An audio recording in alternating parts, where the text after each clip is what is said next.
Hello guys, magandang hapon. Welcome to my YouTube channel, no. So, ang gagawin natin ngayon ay kung paano gagawing dito yung start sa susian. So, ito yung karusa. So, maganda yung susian niya kasi may abang na siya para sa pwedeng dito na mag-start. So nakita ko mayroon naman siyang abang, so nilinyahan ko na lang. So naglagay ako ng wire doon sa papunta doon sa may ignition. Yung dalawang wire kasi noon sa ilalim para sa on off. Yung dalawang abang tiningnan ko parang sa kutsi din na pag sinagad mo start, pag nag-start na ibalik mo sa gitna, naka-on lang. So ganon din siya. So nilagyan ko na lang ng linya. Tapos dito. Tapos hinanap ko yung dito sa may push start niya. So ang kulay na nakalagay diyan ay itong red na may itim. At saka yung dilaw na may itim.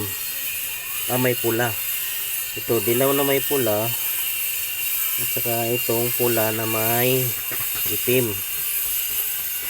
So yan ang linya ng push start. So dito na ako nag-tap papunta doon sa may ignition. So pwede na siya magiging start ngayon yung susian. So pag on mo ng ganon, buhay siya.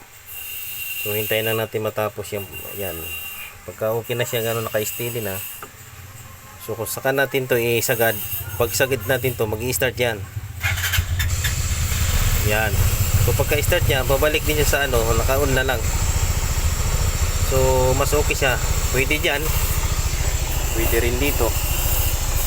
So astig Karusa 200i na Rossi. So parang kutsi na rin siya. Dito na siya i-start.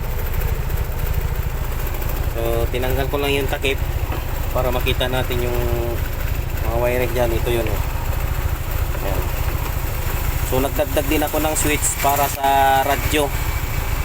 Tsaka sa kasi lalagyan ko ng monitor.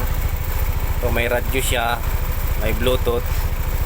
Pwede ka rin manood ng movie. Pwede rin kabitan ng TV Plus kasi may audio in siya sa likod. So may puwang pa dito, pwede pa TV Plus dyan para makapanood tayo ng TV.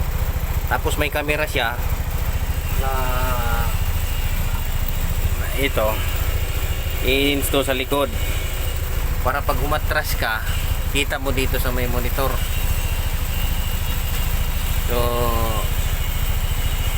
ito lang muna ang ipapakita ko kasi ito lang yung natapos ko, yung start. So mamaya magbablog ako sa pagkabit nito, ano mga function niya, pati sa camera. So abangan nyo, magbablog ako nyan. So ito lang muna, kunting kaalaman lang, may share ko na rin para sa iba kung gusto rin ng ganito.